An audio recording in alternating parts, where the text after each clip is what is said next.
안녕하세요. 말씀 한 줌. 오늘은 호세아 13장 1절에서 16절 말씀을 함께 살펴보도록 하겠습니다. 제가 먼저 본문을 읽을게요. 에브라임이 말을 하면 사람들이 떨었도다. 그가 이스라엘 중에서 자기를 높이더니 바알로 말미암아 범죄함으로 망하였거늘 이제도 그들은 더욱 범죄하여 그 은으로 자기를 위하여 우상을 부어 만들되 자기의 정교함을 따라 우상을 만들었으며 그것은 다 은장색이 만든 것이거늘 그들은 그것에 대하여 말하기를 제사를 드리는 자는 송아지와 입을 맞출 것이라 하도다. 이러므로 그들은 아침 구름 같으며 쉬 사라지는 이슬 같으며 타작마당에서 광풍에 날리는 쭉정이 같으며 굴뚝에서 나가는 연기 같으리라. 그러나 애굽 땅에 있을 때부터 나는 내 하나님 여호와라. 나밖에 내가 다른 신을 알지 말 것이라. 나 외에는 구원자가 없느니라. 내가 광야 마른 땅에서 너를 알았거늘 그들이 먹여준 대로 배가 불렀고 배가 부르니 그들의 마음이 교만하여 이로 말미암아 나를 잊었느니라. 그러므로 내가 그들에게 사자 같고 길가에서 기다리는 표범 같으리라.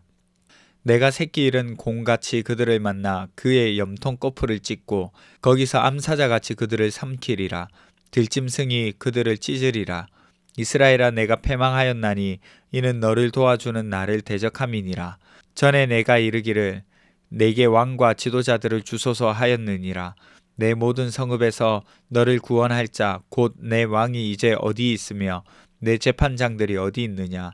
내가 분노함으로 내가 왕을 주고 진노함으로 패하였노라. 에브라임의 불의가 봉함되었고 그 죄가 저장되었나니 해산하는 여인의 어려움이 그에게 임하리라. 그는 지혜 없는 자식이로다. 해산할 때가 되어도 그가 나오지 못하느니라. 내가 그들을 수월의 권세에서 속량하며 사망에서 구속하리니 사망아, 내 재앙이 어디 있느냐. 수월아, 내 멸망이 어디 있느냐. 뉘우침이 내 눈앞에서 숨으리라. 그가 비록 형제 중에서 결실하나 동풍이 오리니 곧 광야에서 일어나는 여호와의 바람이라. 그의 근원이 마르며 그의 샘이 마르고 그 쌓아둔 바 모든 보배의 그릇이 약탈되리로다. 사마리아가 그들의 하나님을 배반하였으므로 형벌을 당하여 칼에 엎드러질 것이요 그 어린아이는 부서뜨려지며 아이 벤 여인은 배가 갈라지리라. 아멘. 오늘 우리가 살펴볼 13장은 하나님의 심판 선언의 절정이자 그로 인한 하나님의 슬픔의 감정이 배어 있는 본문이기도 합니다. 북이스라엘이 얼마나 철저하게 배신했는지를 보여주면서도 그들을 향한 하나님의 마음이 어떤지 잘 담겨 있는 본문이에요. 함께 살펴보도록 하겠습니다. 먼저 에브라임의 몰락을 예고합니다. 오늘 본문은 에브라임이 말을 하면 사람들이 떨었다 이렇게 시작하죠. 북이스라엘의 중심 지파가 바로 에브라임입니다.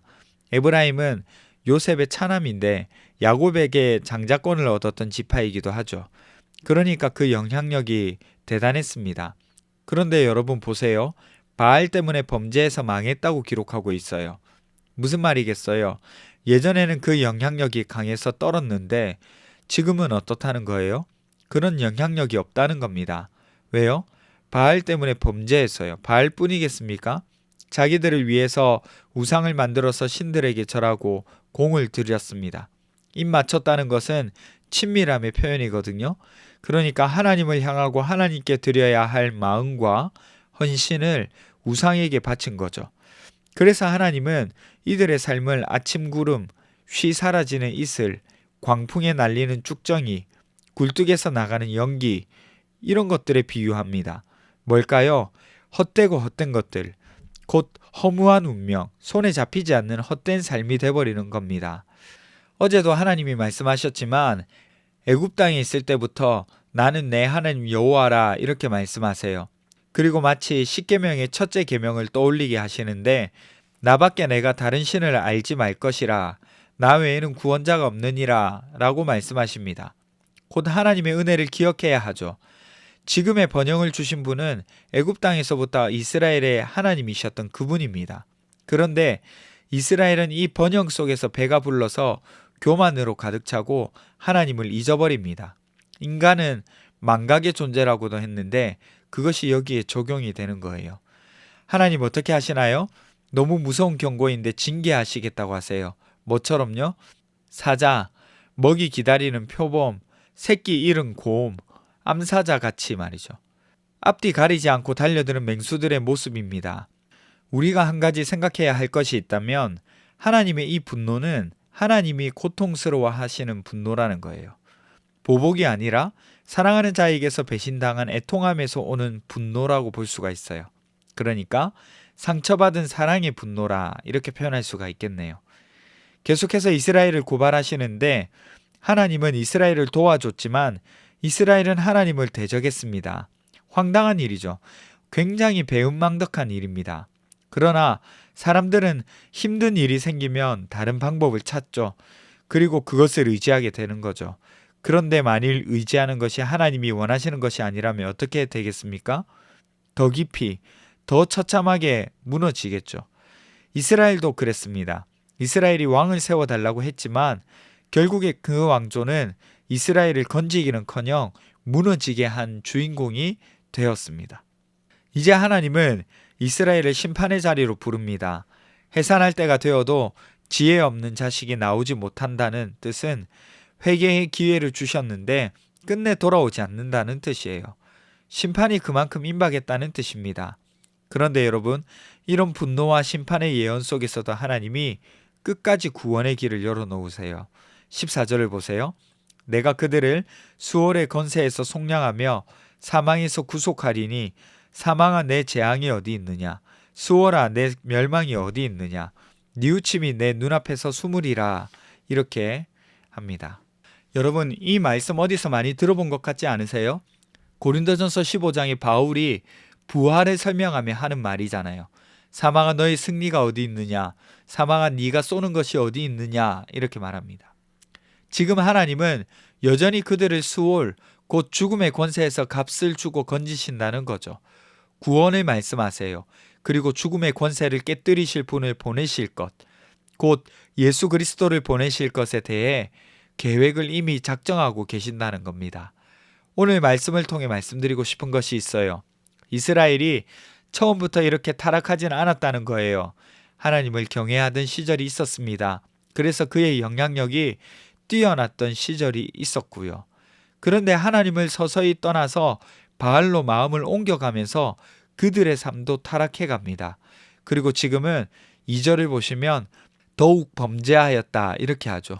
한 번에 갑자기 등을 돌린 것이 아니라 점차 등을 돌렸다는 말입니다. 하나님을 잊어버린 것도 그렇습니다. 배가 부르고 교만해서 망각했다고 말하고 있어요.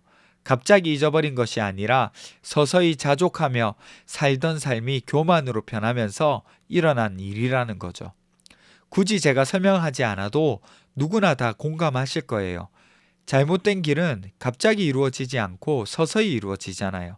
그래서 우리가 발을 들여놓는다 이렇게 표현을 쓰잖아요. 하나님을 잊는 건 단번에 일어나지 않습니다. 조금씩 우리 마음이 하나님에게서 떠날 때 벌어지는 일이에요. 이것을 눈치채지 못하면 어느새 파도에 밀려 해안가에서 멀리 떨어져 나온 것과 같이 되는 거죠. 다행이고도 감사한 것은 그럼에도 하나님은 여전히 우리를 사랑하고 계신다는 겁니다. 처음부터 끝까지 변치 않고 심판의 메시지 속에서도 불타는 긍휼의 마음을 주고 계신다는 거예요. 따라서 우리 마음을 하나님께로 다잡고 하나님께로 나아가는 것이 필요합니다. 여러분 기도합시다. 첫 번째는요. 나를 구원하신 하나님의 은혜를 기억하며 부족함 없는 삶 속에서 하나님을 기억하게 해주세요. 두 번째는 사망의 권세를 이기신 예수 그리스도께로 나아가게 해주세요. 우리 함께 기도하겠습니다.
하나님의 은혜를 기억하면서 부족함 없는 내 삶 가운데에서도 하나님을 의지하며 살아갈 수 있게 도와주세요.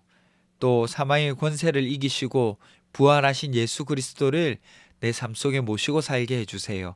예수님 이름으로 기도합니다. 아멘. 여러분 오늘 하루도 하나님의 은혜 가운데에서 살아가셨으면 좋겠습니다.